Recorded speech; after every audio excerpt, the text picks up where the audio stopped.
that anybody on council can go to any of those meetings, and I encourage anyone to attend those.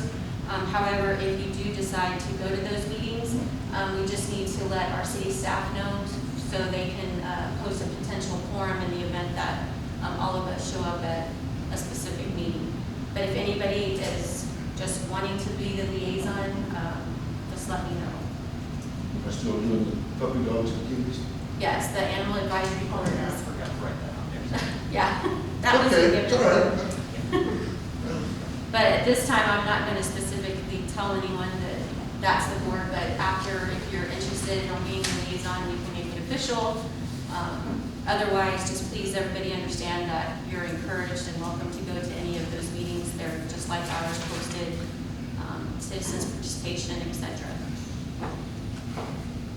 And Monique and Patty, if you guys can just make sure that everybody on council knows, like an email just to know when those meetings are so that everybody has the opportunity. It's also, all the meetings are also posted on the city's website under the calendar of events. So the agendas and the dates, start times are there.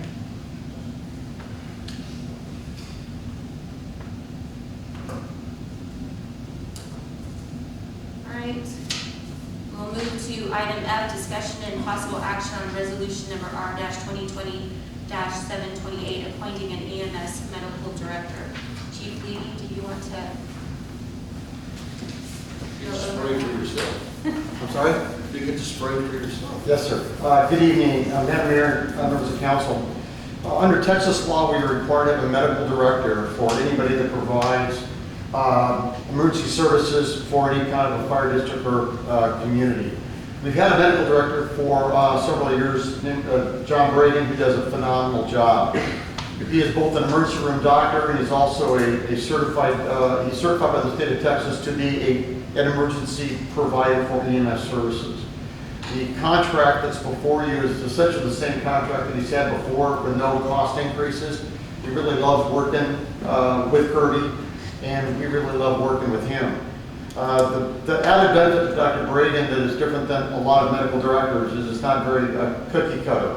I meet with him incredibly often. He does a lot of quality assurance, quality control, establishes all of our protocols, and he actually, a lot of us work under his license to do some fairly advanced protocols. So the issue before you is to approve his contract for 3 years. Dr. Braden. That's correct. Motion we extended 3 years for Dr. Braden. Second. We have a motion by Councilmember Grant, seconded by Councilmember Apodaca to approve an agreement with to approve resolution number R-2020-728, appointing an EMS medical director. That was easy for you to say. Is there any further discussion? If I could ask, does that have to be 3 years, maybe 2 years, depending? You know, it's a COVID thing, not knowing how fast and how much of a toll it's going to take on our budget for the next 2 years.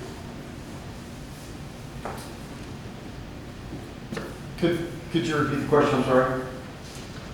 Does it have to be 3 years?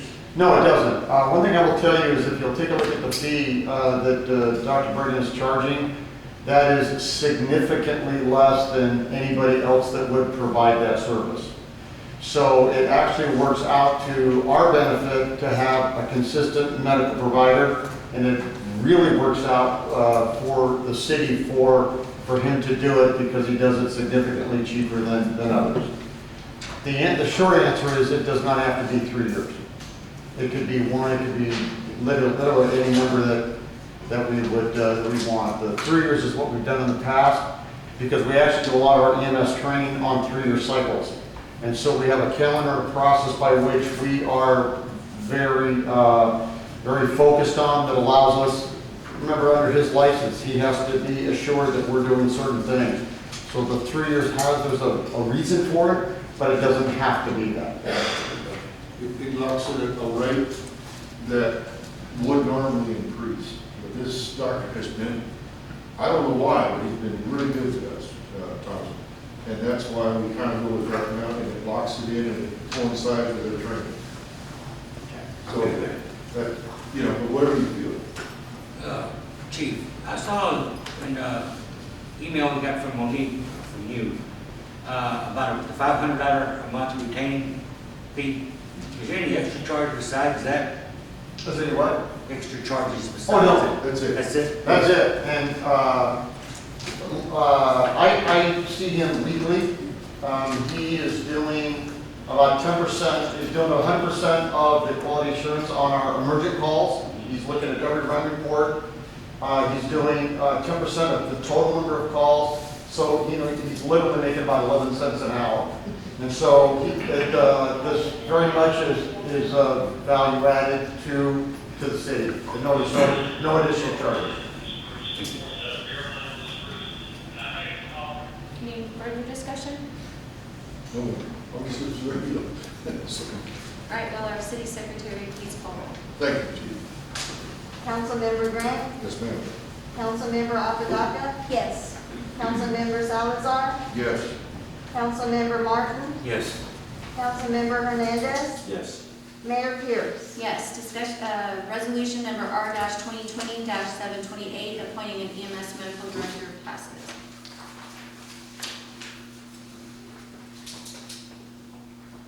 That's quite a year. Wow. All right, we will move to item G, discussion and possible action to approve an agreement with San Antonio Pool Management for pool management services from December 1, 2020 through November 20, 2022. We'll turn this over to our city manager. So we are actually requesting that we enter into a new 2-year agreement with San Antonio Pool Management. This would make the 3rd agreement that the city's entered with them. We started with a 1-year agreement, and we were very pleased with their services. So actually, at that time, it was recommended that we go to a 2-year agreement. And with the 2-year agreement, they do a 1-year escalation, price escalation scale. So just to talk about some of the services they provide, San Antonio Pool Management takes care of the chemicals and the cleaning of our pool. They staff it, they hire and train all lifeguards. If it had not been a COVID year, they would have offered swim lessons and handle our pool party rentals and even the John Sterling facility rentals during the pool season. And so it's a year-round contract. There are fees that we are set to pay them every month for different things like the winter services, the cleaning, the chemicals, everything is rolled in. The only additional expenses that we have to pay them outside of the contract are when they have to buy certain supplies. So for example, right now with COVID protocols, they had to purchase additional cleaning supplies for the furniture, they had to purchase gloves, waiver forms. So those are billed outside of this fee. So we pay that out of our pool maintenance fees. And then they also identify any issues at the pool, such like we recently replaced the ADA lift chair. We've done some pool plastering work. So anything that they identify, they give us a cost estimate, and then we have to, budget to pay those out of pool maintenance. But this agreement gets us full service.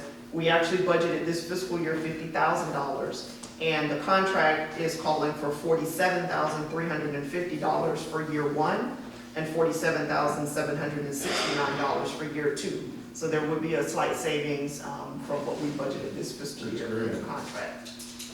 So we do recommend that we enter into that agreement again because they have been very good to that pool. I mean, I think that was one of the best decisions that we made was outsourcing the work at the pool.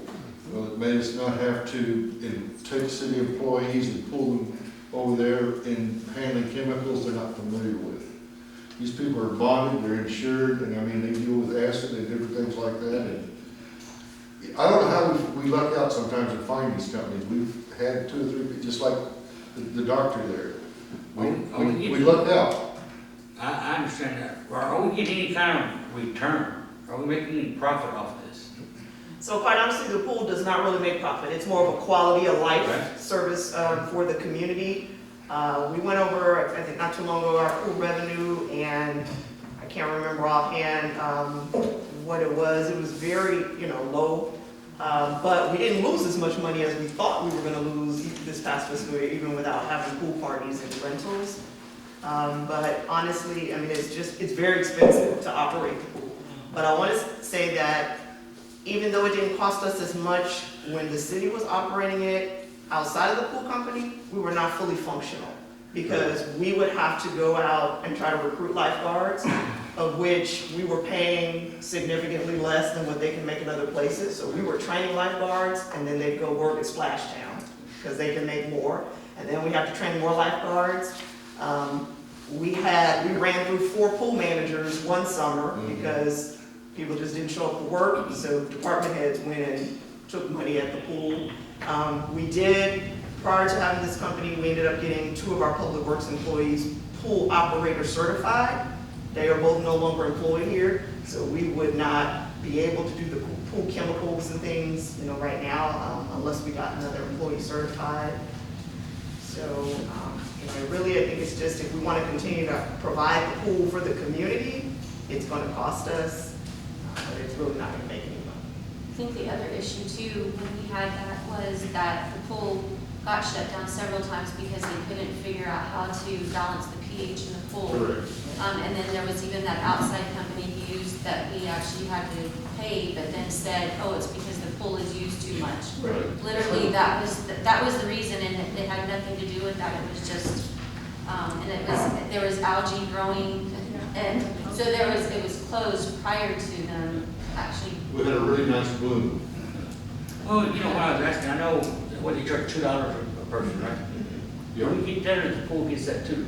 The pool. That money comes to the city. So we do, what they do is, we actually provide the upfront cash box every day for the pool managers, and they take the payment for concessions and for pool entry fees, and then they turn that back into the city. So when we say we have some revenue, it comes out of that money.